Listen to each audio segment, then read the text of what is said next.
आज Doubtnut app download करें। Doubtnut पर अपने सभी गणित, रसायन विज्ञान, भौतिक विज्ञान और जीव विज्ञान के डाउट्स का करो सफाया। बस प्रश्न की फोटो खींचो, एक ही प्रश्न को क्रॉप करो और तुरंत वीडियो सोल्यूशन पाओ। अभी डाउनलोड करें। हेलो स्टूडेंट्स, क्वेश्चन है कि किसी लोलक के गोलक को क्षैतिज अवस्था से छोड़ा गया है।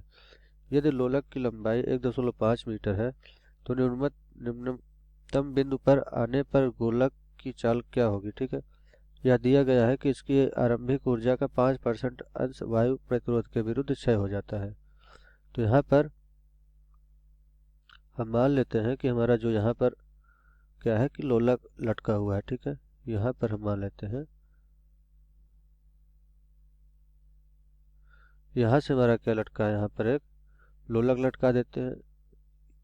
ऐसे यहाँ से प्रश्नानुसार बोला गया है कि ये कहाँ से छोड़ा गया है, क्षैतिज से। ठीक है, अर्थात ये यहाँ पर हमारा लोलक को लाकर छोड़ दिया जाता है। ठीक है, तो हम मान लेते हैं कि ये बिंदु है ए।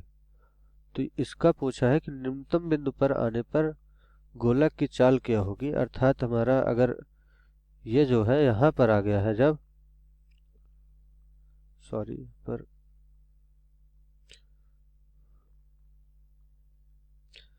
मान लेते हैं कि हमारा ये यहाँ पर आ गया है। ठीक है, तो इस समय यहाँ से इधर जुड़ा हुआ था, यहाँ से छोड़ा गया, तो यहाँ पर आकर इसकी चाल क्या होगी यह हमें ज्ञात करना है। जब जब यहाँ से हमें क्षैतिज से छोड़ा गया है तो यहाँ पर दिया हुआ है कि हमारा जो ये इसकी लंबाई है लोलक की, ये कितनी है, 1.5 मीटर। अर्थात इसका हमारा जो एल है ये हमें 1.5 मीटर दिया गया है। ठीक है, तो यहाँ पर आने पर इसकी लंबाई भी उतनी ही रहेगी, 1.5 मीटर। अर्थात ये जो है यहाँ से यहाँ तक की लंबाई कितनी है, यहाँ से यहाँ तक की लंबाई जो है वो कितनी है, 1.5 सेंटीमीटर। अर्थात हम कितनी ऊंचाई से लोलक को छोड़ रहे हैं, तो हमारा यहाँ पर h हो जाएगा 1.5 सेंटीमीटर। मतलब ये जितनी लंबी ये डोरी थी उतनी ऊंचाई तक हम ले जाएंगे तो ये हमारा क्षैतिज पे पहुंच जाएगा ये। और यहाँ से इसको छोड़ा गया है तो यहाँ पर हमें इसका वेग पूछा है। हम इस समय मान लेते हैं कि इसका वेग v है। ठीक है, तो जब ये यहाँ पर था ए बिंदु पर, और इसको हम भी लेते हैं, तो ये जब ए बिंदु पर था तो इस समय इसमें जो ऊर्जा थी वो पूरा संपूर्ण रूप से क्या थी, स्थितिज ऊर्जा।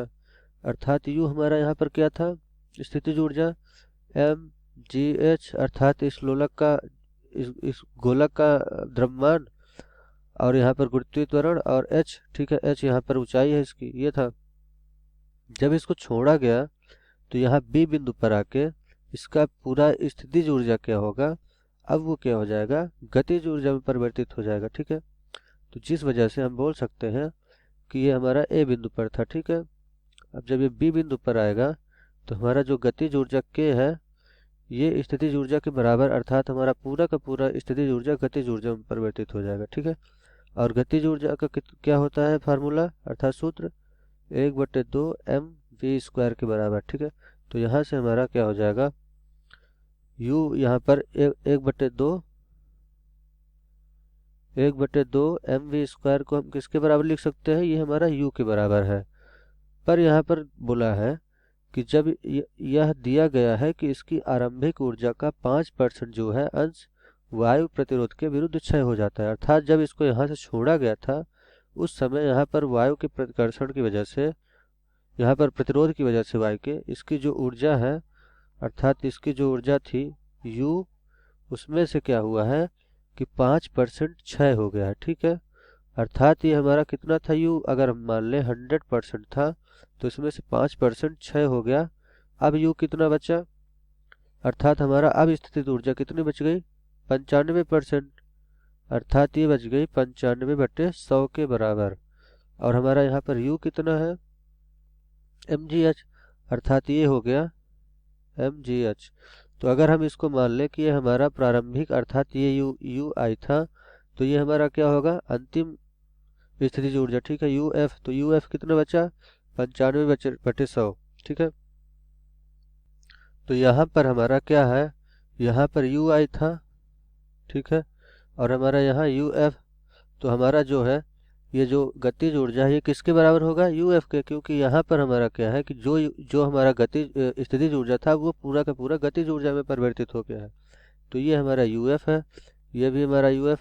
तो हम इसको समीकरण अगर 1 मान लें यहाँ पर, तो समीकरण 1 में अगर हम यूएफ का मान रख दें तो हम निकाल सकते हैं यहाँ से कि इसका वेग कितना होगा। तो समीकरण 1 क्या था, M V 1/2 mv² M G H, और ये 95/100 का गुणनफल भी है, ठीक है।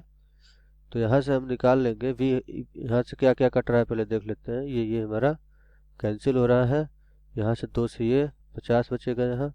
तो यहाँ से हमारा v² कितना आ गया है,